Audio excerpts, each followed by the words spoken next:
Thank you for tuning in to the GSMC Basketball Podcast presented by the GSMC Sports Network. I am your host, Nelson, here on the GSMC Basketball Podcast on this wonderful Monday afternoon. And in this first segment, we are going to be talking about some basketball news. The NBA Finals are coming up really soon. We're going to talk a little bit about that and the matchup that's happening Thursday, as well as the ownership dispute surrounding the Minnesota Timberwolves. And then in the second segment, we are going to be talking about what Draymond Green had to say about his beloved 2017 Warriors if they were to go up against the 2004 Pistons. Then in the third segment, we are going to talk about Caitlin Clark and how a lot of the it seems like a lot of the WNBA players are a little bit jealous around Caitlin Clark and her popularity. So we're going to talk a little bit about that. And then in the fourth segment, we're going to talk about Giannis playing for Greece in the Olympic qualifier rounds. Now, we also have a very special fifth segment, so stay tuned for that as we will reveal that towards the end of the fourth segment. It's going to be a lot shorter than most of the other segments. And before I begin with this first segment, I like to remind everybody to please go ahead and use the link in the description to get your comments recognized, or the link displayed below the ticker on every single show segment. The link is gsmcpodcast.net. It really helps the show, makes the show much more interactive between myself and you guys. And with that out of the way, we can go right ahead and talk about this little ownership dispute that's been going on for quite a while. So this is a dispute that's been going on since May with the Minnesota Timberwolves. So according to this article that I'm looking at right here, Mark Lore and Alex Rodriguez were both arguing between who should have ownership of the Minnesota Timberwolves, and the person spoke to the Associated Press on condition of anonymity on Tuesday because the details were not being publicized. ESPN first reported the news, and the 82-year-old Taylor announced March 28th that he was exercising his right to pull out of the last part of the unusually structured deal because Lore and Rodriguez did not meet the deadline for the final payment, about $600 million that was to transfer an additional 40% stake of the club. Excuse me. So Lore and Rodriguez disagreed. The pair said they were waiting on NBA approval for the paperwork they'd submitted by the March 27th deadline that entitled them per contract to a 90-day extension. They accused Taylor of simply having seller's remorse because the value of the Timberwolves has increased since the agreement, mirroring a continued spike in NBA revenues. So it's sort of it's somewhat turning into like a bit of a wait out because the previous owner of the Timberwolves realized, okay, if I just hold out on this deal, then it would eventually be worth a little bit more, seeing as how the Timberwolves were, at least from the time of the decision being made, the Timberwolves were steadily making more and more money, seeing as they were in the playoffs, and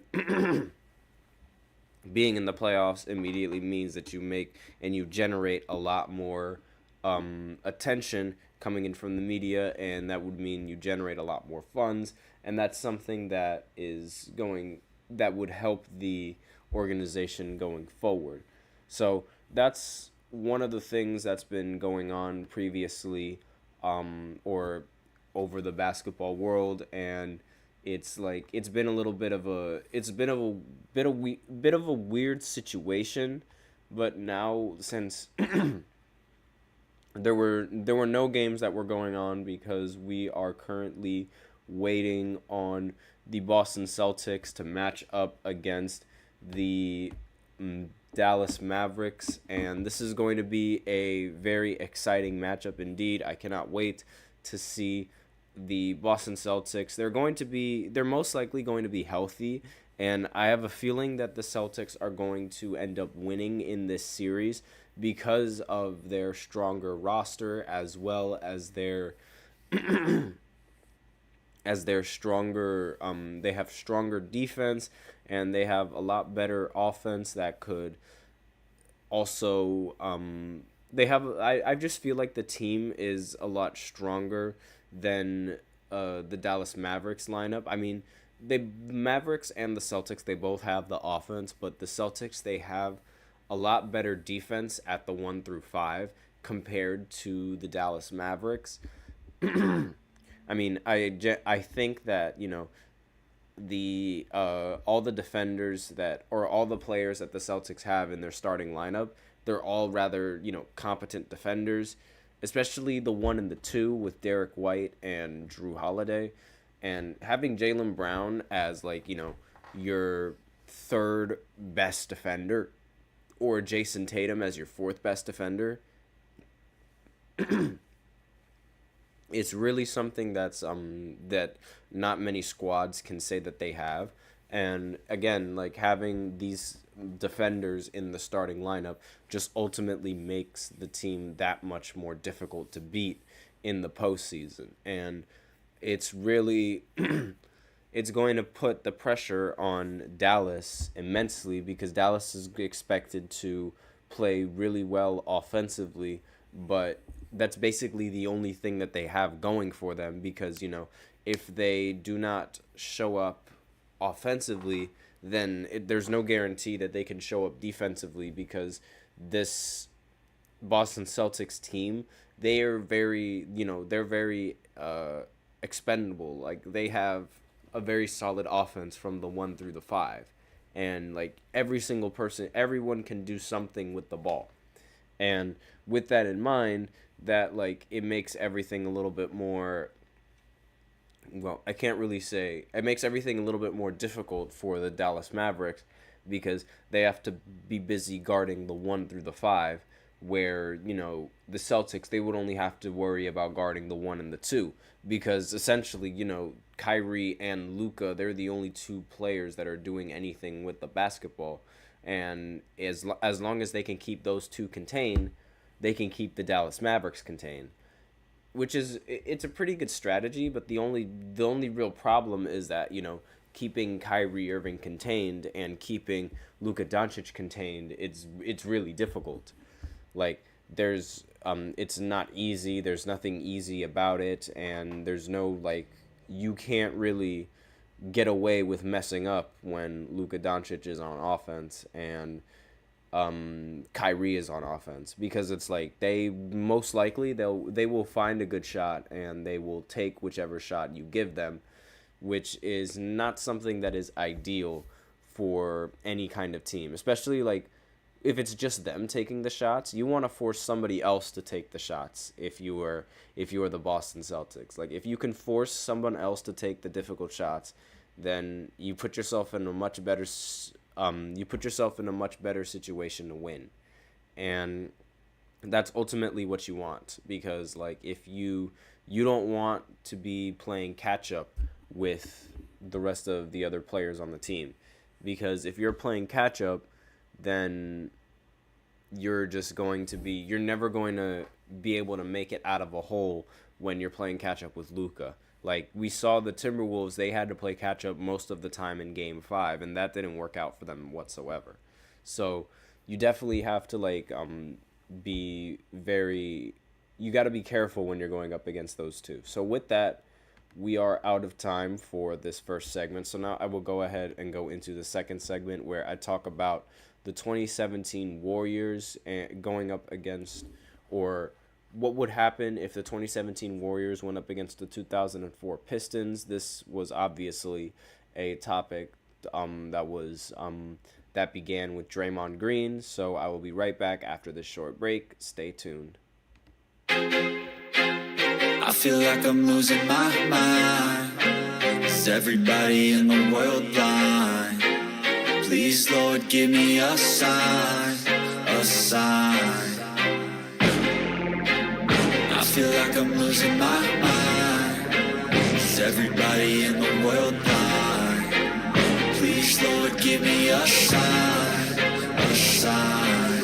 I wanna be the greatest. Everybody on the fake shit. I look around and feel like everybody is the fakest. I make this every day and I'm impatient, hoping one day I blow up from the basement. Statement, the top is so vacant. I don't hear shit that I think is amazing. Waiting for my day when I'm playing sold out shows for 1,000 faces. Hey, give me that crown, get in my way and to be put down. It ain't your place, all this my town. If I want that shit, then I'll get it right now. I'm losing it, the noose it fits, I'm losing shit, a stupid myth. You choose to live or choose to dip, you choose to fight or lose your grip and lose a gift. I feel like I'm losing my mind. Is everybody in the world blind? Please, Lord, give me a sign, a sign. I feel like I'm losing my mind. Is everybody in the world blind?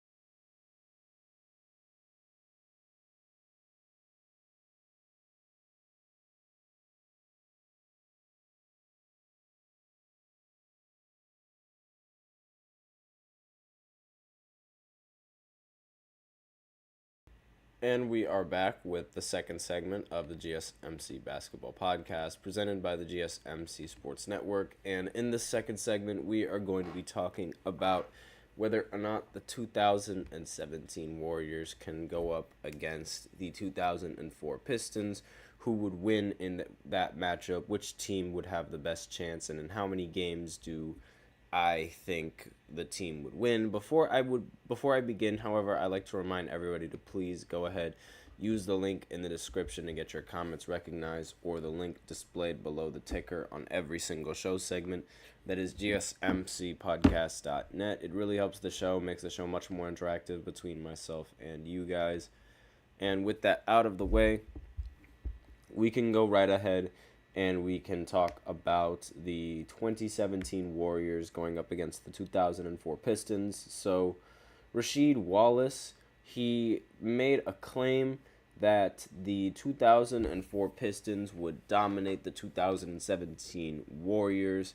And obviously, Draymond Green, he did not take lightly to that statement whatsoever.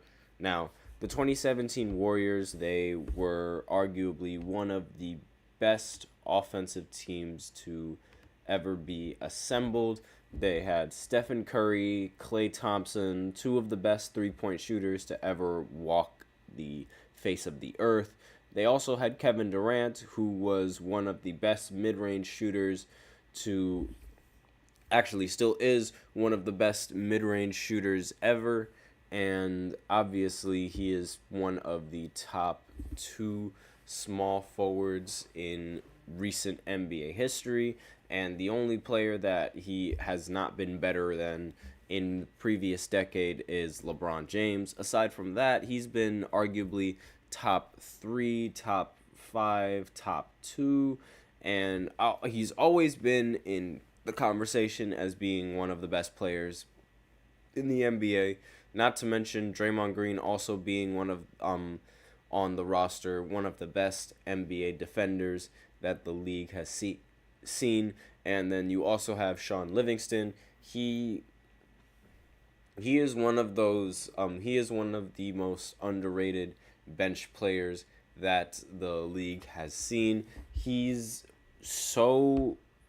one of the more nostalgic one of the more nostalgia players. Like, if you are an NBA fan and like you know exactly just how good Sean Livingston really is, like when he was on the Warriors, it felt like this man would never miss a mid-range. He was just automatic from there. He is a force to be reckoned with. The team was a force to be reckoned with.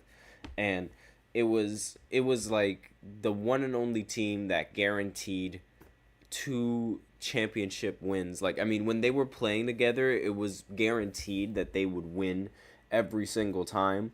Like, when they were healthy, they were winning. And this was a squad that was able to stay healthy. It was a squad that was able to keep on winning this no matter who was playing against them. They were just unbeatable.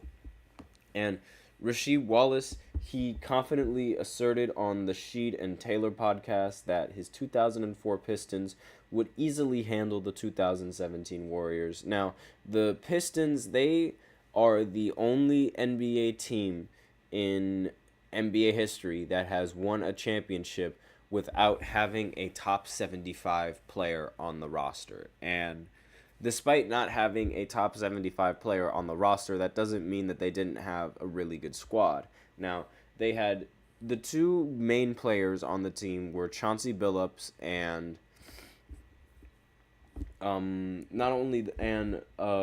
obviously, like, you know, Wallace is one of the key players for the Pistons, but there was also, hold on, with Chauncey Billups winning the Finals MVP in 2004, I'm surprised he wasn't named.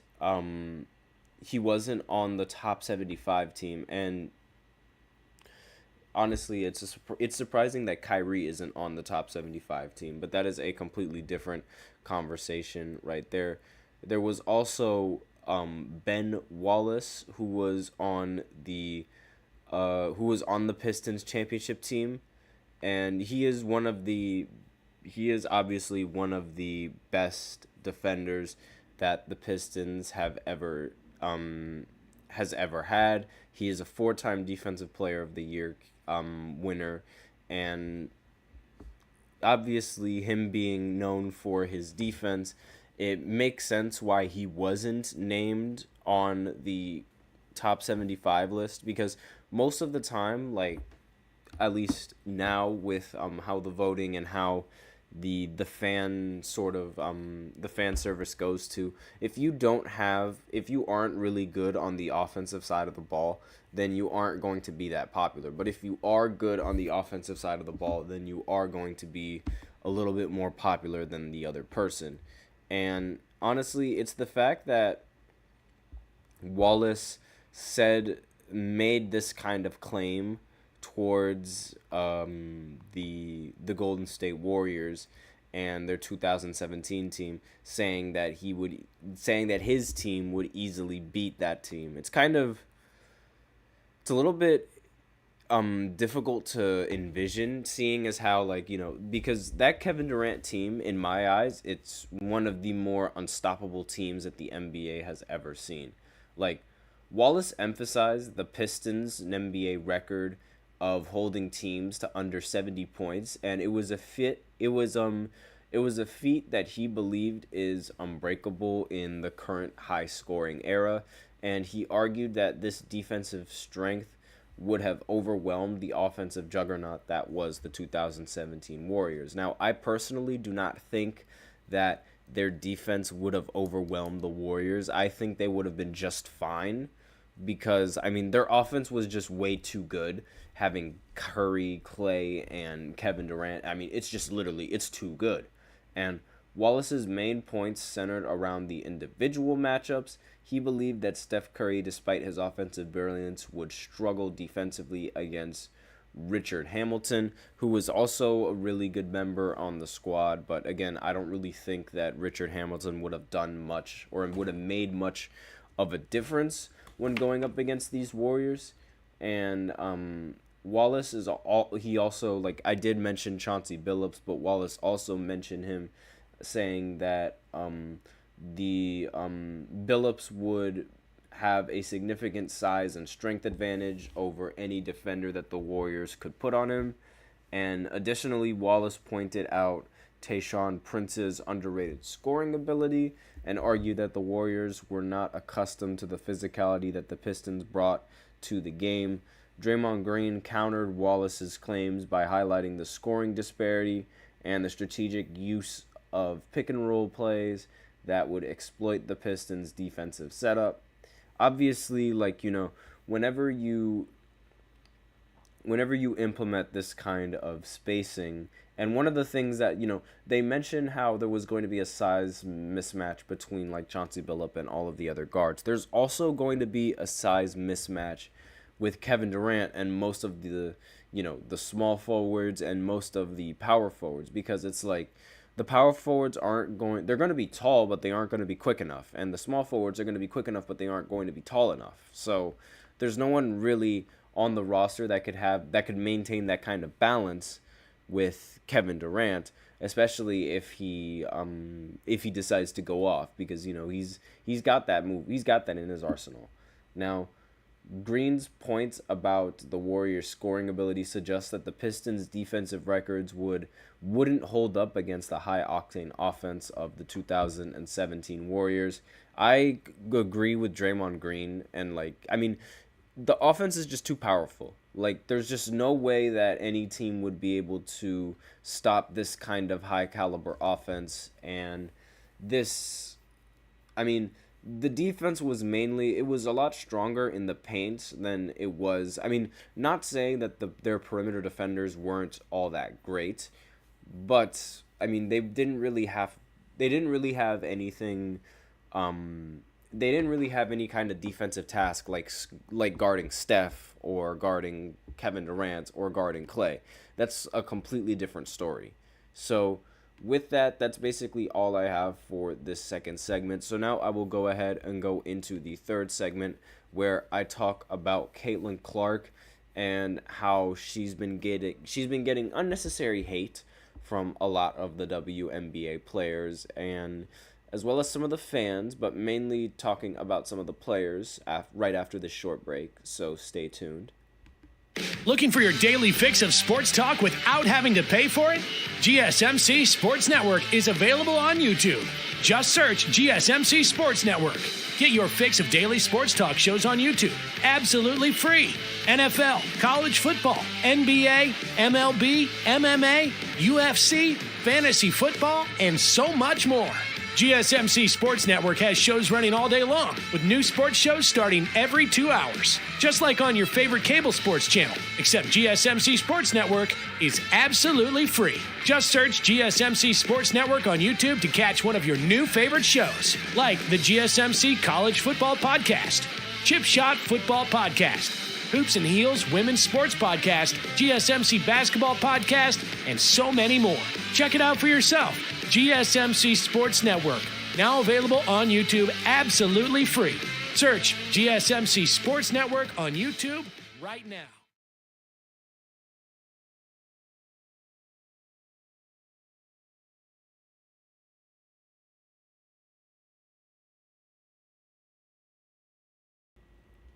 And we are back with the third segment of the GSMC Basketball Podcast, presented by the GSMC Sports Network. And in this third segment, we are going to be talking about whether or not Caitlin Clark gets targeted. Does she get targeted? Does she not get targeted? Is this just what you expect from a rookie? Is she making excuses? What are the odds? What is happening with my screen? Why has it not switched? That is the ultimate question. And now it has switched. Okay, fantastic. So, yes, is Caitlin Clark getting targeted? That is the ultimate question. That is what we are trying to solve here. Now, as you can see by this image, it seems that whoever this mean lady on the left is, it seems like she is reaching a little bit too much on Caitlin Clark. It seems like Caitlin is not very appreciative of that whatsoever. She does not seem she does not seem to like how close her arm is and how she's been playing the defense. Now, as it turns out, her name is Chennedy Carter. Again, forgive me if I mess up that name, but that is how it seems like that's how you pronounce it. So she plays for the Chicago Sky. She is Angel Reese's teammate, and she is trying her best to defend Caitlin Clark in this game. She somewhat does a pretty good job up until she decides to elbow Caitlin Clark directly in the face. Now, I say elbow because that's sort of what it seems like she's doing. It doesn't really seem like it's a basketball move, like, whatsoever, which is usually what you're supposed to do when you're playing basketball, but she didn't really seem to do that for some reason. Now, Caitlin Clark only had 11 points in this game on 11 shots. However, despite this, the Indiana Fever were able to come out with a win. Surprisingly, now I'm very surprised that they were able to come out with the win despite Caitlin Clark only having 11 points. I mean, like, only having 11 points is a really, it's kind of crazy, don't you think? Because Caitlin Clark is supposed to be this, great scorer, and the big reason why the team decided to draft her was due to her scoring, at least, according to Chennedy Carter, who, for some reason, she was being very mean to Chennedy over in the post-game conference. I don't understand why. The first thing that she said in the post-game conference was no Caitlin Clark questions. Now, for somebody who was blatantly pushing Caitlin and blatantly after her head and off to the races with it, saying that she wasn't going to answer any questions about her seems kind of cowardly to me. I don't know about you, but I feel like that's a little bit cowardly, but that's just me. Now, they call it a bump, but in reality it seemed a little bit more like a shove. It wasn't just a bump because, Caitlin Clark later, she was on the ground, and I mean, saying that you weren't going to answer any Caitlin Clark questions after shoving her to the ground, I feel like it is incredibly weak.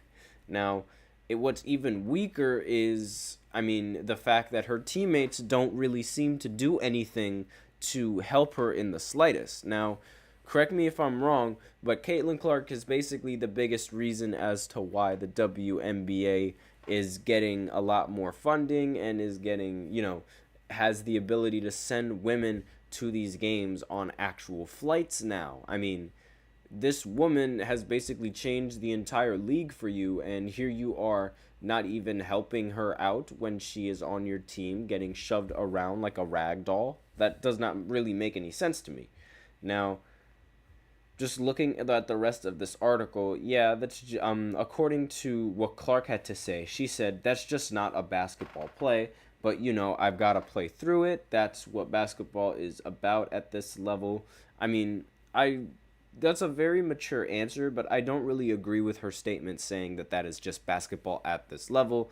No, that is not just basketball. Like you said, it wasn't a basketball move, and it wasn't a basketball play, and therefore should not be regarded as such because, it just wasn't a basketball move. So, since it wasn't a basketball move, you should not really be giving it any kind of credit, since that play should not have even, that shove shouldn't have even taken place. At least from where I'm standing. Now, Fever, for some reason, none of the players on the Fever have been, helping her out. Usually at least when you're looking at it from the men's side, whenever you see somebody on the at least on an NBA team, whenever somebody gets targeted, then you see the rest of the team sort of swoop in and sort of either defend the person that got shoved or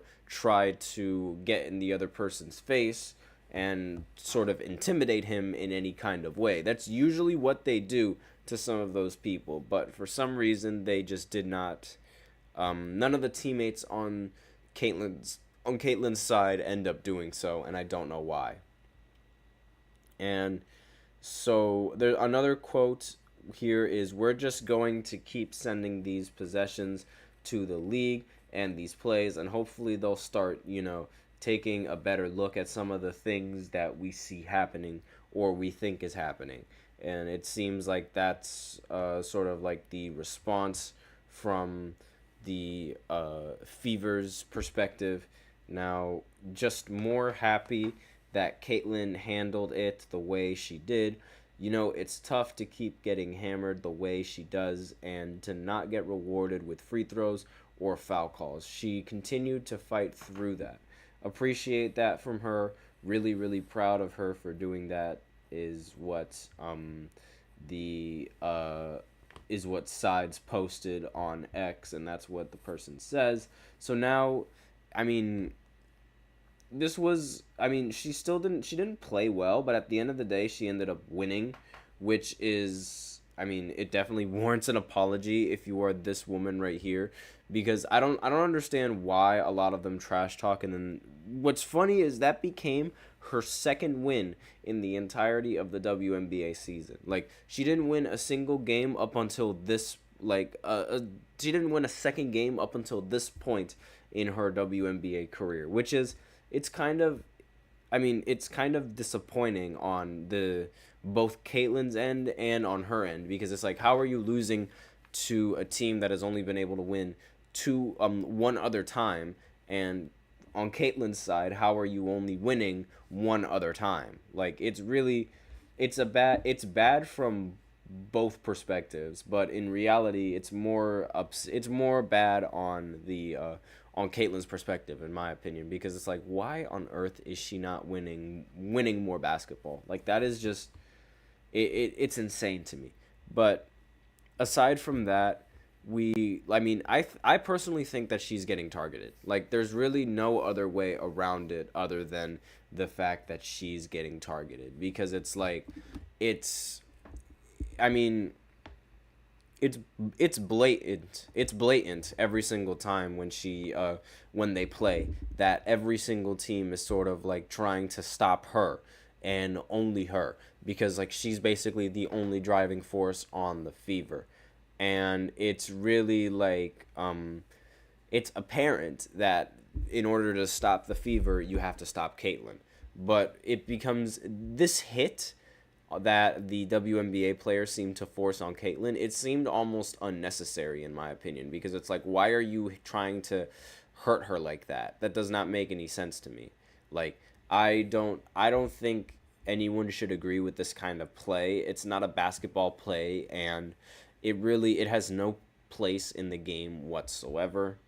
And I just don't think that, I don't think that this woman and this team, if they're going to act like this, I feel like they should be punished. Like, if they shouldn't go away unscathed by this little incident. So with that, we are out of time for this third segment. So now I will go ahead and go into the fourth segment and talk about Giannis playing for a Greek Olympic qualifier, in the 2024 Olympic qualifier rounds. And these games are going to be happening from July 2nd to July 7th. So I'll be right back after this short break, so stay tuned.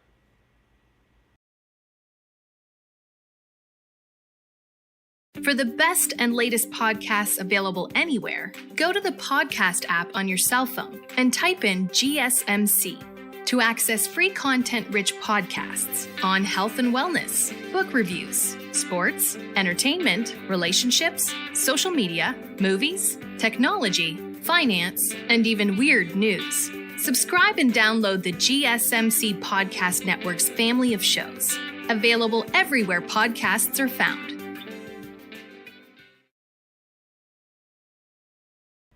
And we are back with the fourth segment of the GSMC Basketball Podcast, presented by the GSMC Sports Network. And in this fourth segment, we are going to be talking about Giannis playing for a completely different team. Now, this is not for NBA basketball. This is for Olympic basketball. As we know, Giannis is not an American citizen, but he is known as the Greek Freak for a reason. He is from Greece. That is his nationality.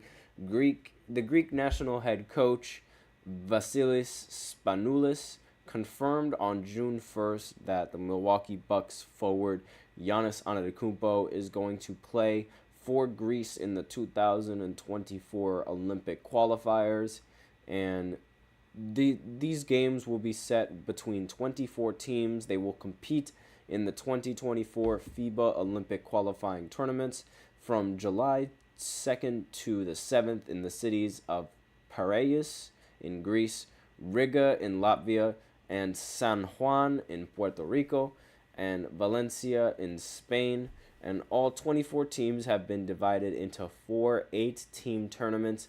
Each winner of the four tournaments will qualify for this year's Summer Games in Paris, in France. Giannis Antetokounmpo and Greece are slated to play in the Piraeus tournament in Group B. Greece will face the Dominican Republic on July 3rd and Egypt in July 4th. If Greece ranks first or second in Group B, then they will advance to a single elimination game against either Croatia, Slovenia, or New Zealand in the semifinals. Now, Antetokounmpo has never represented Greece in the Olympics. The last time Greece qualified for the Olympics in basketball was in 2008 in Beijing, and Giannis Antetokounmpo last represented Greece in the 2022 Eurobasket. Now, the decision to play for Greece comes after a disappointing ending to the 2023-24 season of the Milwaukee Bucks.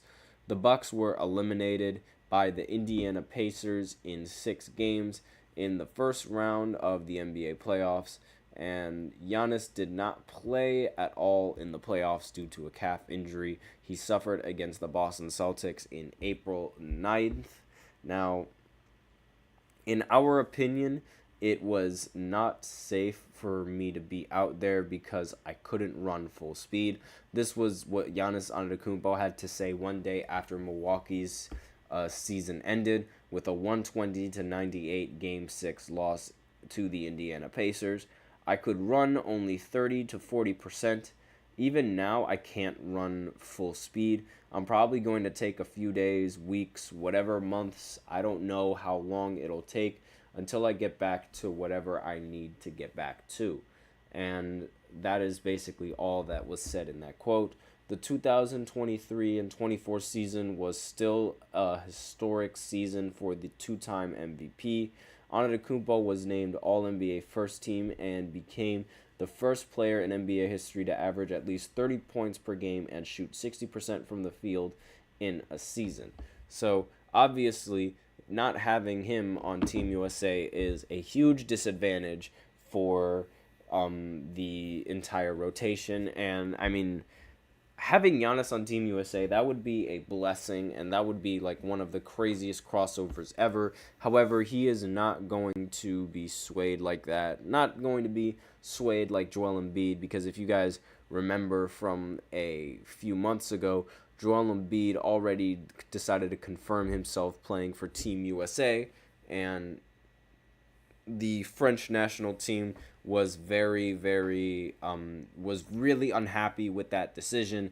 They really wanted Joel Embiid to play for Team France, and it seemed like, you know, he gave them their word. He gave them his word that he was going to play for France, but then towards the very end, he decided to play for Team USA, and that sort of ruined the French's plan of sending out Victor, Rudy Gobert, and Joel Embiid on the same roster. I mean, that would have been like the craziest lineup to ever run in all of basketball. But thankfully, Joel Embiid is on the United States side. But now that Giannis isn't on our side, it's like, you know, it's really like opening our eyes and showing us just how many players in the NBA aren't American and still one of the best. I mean, again, Luka, Giannis, and Kyrie, he played for Team USA, but he still he was also like from Australia, and also Nikola Jokic, he's another member that plays for that doesn't play for Team USA, and he's one of the best players on the planet. Then, obviously, there was Luka. Then there was... And obviously, most of the players that are really good are going to be from the United States. But there are much more players that are good, that are from overseas. I mean, there is also Dennis Schroeder, who is from Germany, who is playing basketball here as well. There was also several other NBA athletes that were playing overseas way before they were even playing in the NBA. And I mean, there was also, Manu Ginobili. He was another example of international basketball players. Pau Gasol, Marc Gasol, those basic players. Obviously those guys are they're very popular overseas, and they're very popular in their little basketball clubs. And usually, sometimes within these basketball clubs, a lot of these international players play some of the best basketball. There was also Patty Mills, who I believe he plays for Australia, and when he was playing for the Australian team, he was playing a lot better for the club than he was in any sort of competition with basketball, like in the NBA.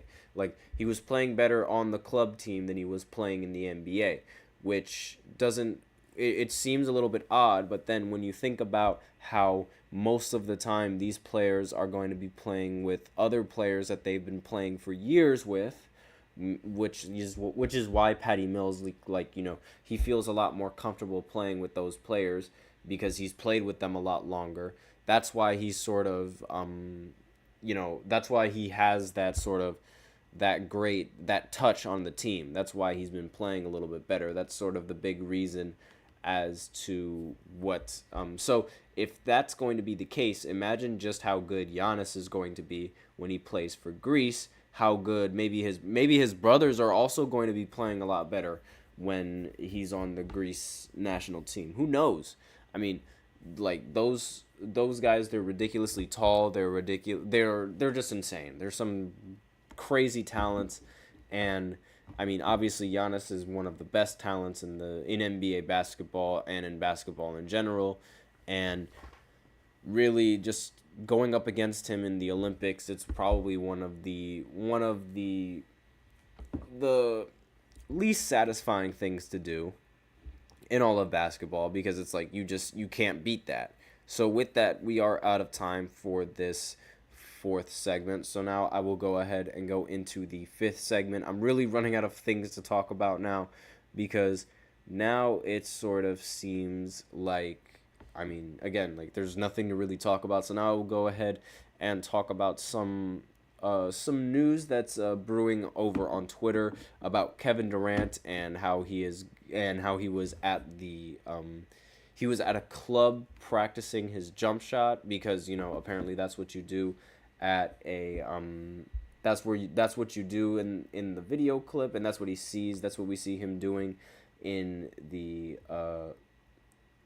club and in the areas. I have no idea why this is the most popular thing that's happening in basketball now, but it is. So we'll just talk about that, and we'll talk about Team USA, because Steph Curry had to comment on that as well. So I will be right back after this short break.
And we are back with the fifth segment of the GSMC Basketball Podcast, presented by the GSMC Sports Network. That's how you know that we have absolutely nothing else to talk about in the world of basketball. There hasn't really been a single game that's been going on. So it's been, this break between Game 5 of the Western Conference Finals, and the finals of the NBA is a ridiculously long wait, and I'm not a really big fan of it now. I mean, I understand why these weights are put into place. It's mainly to sort of, to compensate for the fact that these series, they could go on for a very long time. They could easily go up to 7 games, and you sort of need that extra space in those in the dates, just in case, so that way the teams can, if they can have enough days to rest, they can have enough days to get ready, all these types of excuses. And it's really annoying because it's like you're left with days like this where it's like there's nothing that's going on in the world of basketball. Like literally the biggest thing that's trending on Twitter right now with basketball is regarding a clip of Kevin Durant in a club, and Kevin Durant is practicing his jump shot. So yeah, that's literally the biggest news that we have circulating over the weekend about Kevin Durant practicing his shot. And I mean, I guess that's fitting, seeing as how he's also going to be playing for Team USA. And speaking of Team USA, Kevin Durant being on Team USA, he has the chance of finally being the leader for the most gold medals won in USA Olympic basketball history. He has more rings than LeBron. He has just as many as Carmelo Anthony, and I said rings, excuse me. He has more gold medals than LeBron, and he has as many gold medals as Carmelo Anthony. So with all of that in mind, he's most likely going to get he's going to get more gold medals, and he's most likely going to win another gold medal towards the end of this Olympic season. I mean, it doesn't really seem like there's really a team that can beat America in the Olympics. That's sort of what it seems like every single year, because it's like, or at least every single FIBA tournament, it feels like there's just a huge gap between the United States and a completely different Olympic team.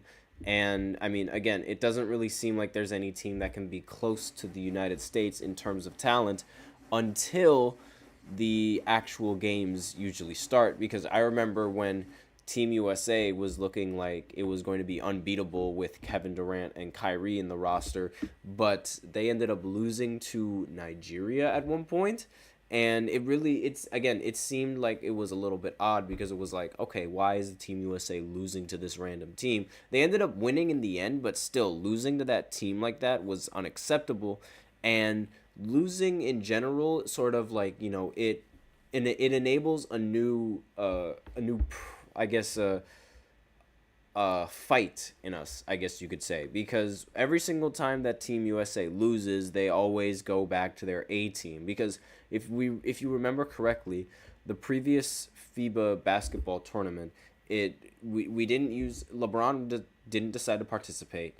There was no Kevin Durant, there was no Anthony Davis, there was none of the players that have been committed to Team USA now, and it didn't end well for us. Now the players are committed, and now it seems like Team USA is finally bringing out the A team in the roster. And it's so locked in that Kevin Durant is literally practicing his jump shot at the club. So that's basically all that I have for this fourth segment. Again, it was going to be a shorter than normal segment, so that is all I have for you guys in this segment. So thank you so much for tuning into the GSMC Basketball Podcast presented by the GSMC Sports Network. Your support means a lot to us, so remember to follow and subscribe to the show. Leave a positive review. It really does make a difference. We also invite you to follow us on Facebook, Twitter, TikTok, and Instagram for more content and updates. As usual, please remember to use the link in the description to get your comments recognized, or the link displayed below the ticker on every single show segment. That is gsmcpodcast.net. It really helps the show, makes the show much more interactive between myself and you guys. That is all I have for you today on the show. I am your host, Nelson, and as always, take care.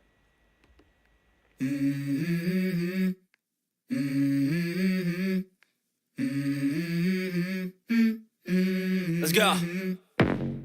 I wake up to a little bit of drool on my pillow, feel like it's gonna be a bad day. Yeah, I'm tired of shit, and the coffee ain't